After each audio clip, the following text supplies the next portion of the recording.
January 17 na? Wala ka pa ring ipon? Ayan, sisi. Oh, makinig ka na kay Ate Tintin, ha? Pakinggan mo ako ngayon, kaya mag-subscribe ka na sa akin. Dahil ukol sa pag-iipon, ang ating topic, mga kasari. At syempre, pakilike na rin ang aking video at pakishare na rin kung hindi kayo busy. Kaya, umpisa na natin ang maikli nating chismisan, mga kasari. Alam niyo, mga kasari, no? Ngayon pa lang, tayong mga may maliliit na tindahan, yung mga may kagaya dyan kay Titintin na may maliting tindahan, tapos kayo ay may permit, mag-umpisa na kayong mag-ipon, hoy. Huwag kayong ngingiti-ngiti dyan, mga sisi. Huwag kang pakampante. Sa malamang next year, may itataas pa yan na binayaran mo ngayon, may itataas pa yan, mga kasari. Kaya ano pang ginagawa mo dyan? Paghandaan na yan. Kaya ito, ipapakita ko sa inyo yung aking ginawa, mga kasari. Bagamat nung mga nakaraan, pinakita ko na yung iba't ibang style na Titintin sa pag-iipon, maliban sa barya, mga kasari. Meron din siya Titintin na papel. So, makikipapil muna ako sa inyong harapan ngayon. Pakinggan nyo muna siya, Titintin. Baka may magsabi siya, Titintin, sige lang kangirit. Ay, gawin lang nating masaya yung ating pagchichismisan, mga kasari. Pangit naman yung nabuboring kayong humarap sa akin kasi si Titintin lalamya-lamya. So, ito na, no. May box dito sa Titintin. Kulay itim ito. Hindi ko alam, matandaan kung saan ko ito nakuha. Basta kasi ako ganun, mahilig mag-ipon ng mga ganito, mga box na yan. At nilalagyan ko ng kung ano-ano. Minsan, pag sinisipag ako, nilalagyan ko siya ng cover. Pero dahil ipunan lang naman siya ng pera, yun ang aking ginawa. So, pahaba siya, mga kasari. Then, syempre, nag-start na ako nung nakaraan, nung January, na maghulog ng tag 220. Di ba? 17 ngayon. Lampas na ito 17 kasi nga pag maganda yung kita ko sa aking tindahan, tapos maganda, maraming tagbebente na bago, ay alam niya na kung saan siya mapupunta dito. Pero syempre, dahil ito hindi naman ganun kalaki, mapupuno to kaagad. Kaya iniisip ko, pagka yung hipag ko kasi minsan nagpapabuo sa akin kasi may pinagagamitan siya ng tagto 2020. Alam na yan ni Madam Tumines kung saan ginagamit. Hi ma'am, shout out sa'yo. Kay ma'am Madam Tumines. Ay papalitan ko siya. Pero sa ngayon, hindi pa siya nagpapalit. Ay panay tagto 20. So may 50 dyan, mga kasari. Yan yung sinasabi ko sa inyo na pagka maganda yung inyong benta, maganda rin dapat yung ihuhulog mo sa yung ipunan, mga kasari.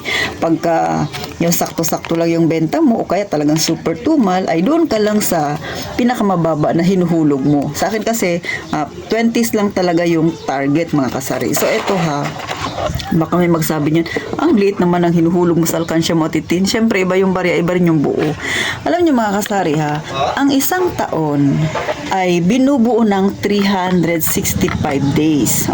Kung ita-times mo siya sa 20 pesos, dahil 20 pesos ang iniipon mo araw-araw, dahil yan lang yung kakayanan mo, abay, meron kang 7,300. Kita mo na? Kapag 50 naman ang hinulog mo sa 365, maghuhulog ka araw-araw ng 50 pesos, abay, magkakaroon ka ng 18,250. Kita mo na? 'Di ba, mga kasari, napakaganda niya na hindi mo na mamalayan, nakakahulog ka pala ng yung nag-umpisa ka sa malit, nakakahulog ka pala ng nakakaipon ka ng malaki pagdating ng isang taon. So kaya ko siya dito nilagay kasi invisible nga siya. Nilalagay ko to sa pinakailalim para hindi ko siya makita kasi maganda yung nag-iipon ka na hindi mo nakikita yung iniipon mo, mga kasari, para hindi ka mag-attempt na bawasan. So, sa mga nahihirapang mag-umpisa ng kanilang pag-iipon, ito yung pinakamadaling pamamaraan, mga kasari, at saka pinakamaganda. Kasi nga yung 20 ay hindi mo masyadong pansinin. Diba? Sa loob ng isang taon, makakaipon ka ng 7,300. Kung paano kung maganda yung benta mo, maghulog ka ng 100 or 50, mas higit pa dyan ang maiipon mo. Kaya ikaw na nanonood sa akin na may tindahan, Ano pang inaantay mo? Huwag ka sige panood kay Ate Tintin tapos hindi ka nag-iipon, sisi. At saka syempre, kung kayo naman yung may tindahan na wala pang permit, ay mainam din siya mga kasari. Kasi kahit na wala pa kayong permit, dapat maipon pa rin kayo.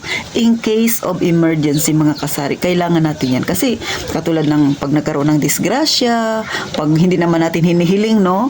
Pagka nagkaroon ng may sakit sa ating pamilya, syempre walang may gusto nun mga kasari. Yan yung mga tinatawag nating emergency. At sa panahon natin ngayon na napakahirap ng pera kitain, dapat tayong mga may tindahan, kahit pa barya-barya, ay mag-ipon. Isa pa, siguro yung iba dyan, kaya tinatamad mag-ipon, naisip niya, ay, Ate Tin, napakaliit naman yan, pa 20-20. Eh di lakihan mo, mga kasari. Pwede naman yun. Kaya lang, pagka medyo malaki, tapos maliit yung tindahan mo, sabihin mo, mag-iipon ako, Ate Tin, 200 araw-araw. Pwede naman yun, invisible 200. Pero pagka ang tindahan mo ay may kaliitan, tapos pipilitin mo na 200, baka naman maubos na yung iyong puhunan. Mas maganda pa rin yung naruruling mo yung pera. Kasi syempre, ang tindahan ay marami ring pangangailangan. Kaya mag-ipon ka yung ayon sa kakayahan ng iyong negosyo. 'Di ba mga kasari? Para hindi rin maperwisyo yung negosyo mo. Mamaya diyan baka ipon. Tapos yung tindahan mo pa lang kakaunti na lang yung laman.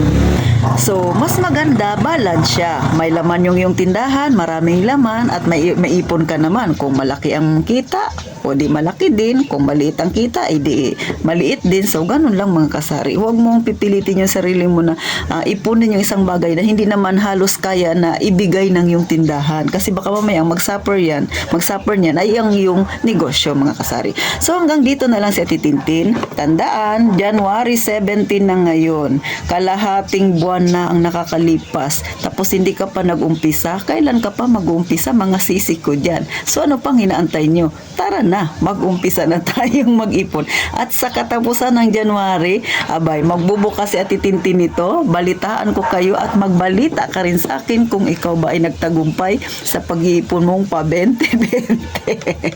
So, paano? Kaya nga nang palagi sinasabi ni Ate Tintin, mag-iingat tayong palagi, mga kasari. See you!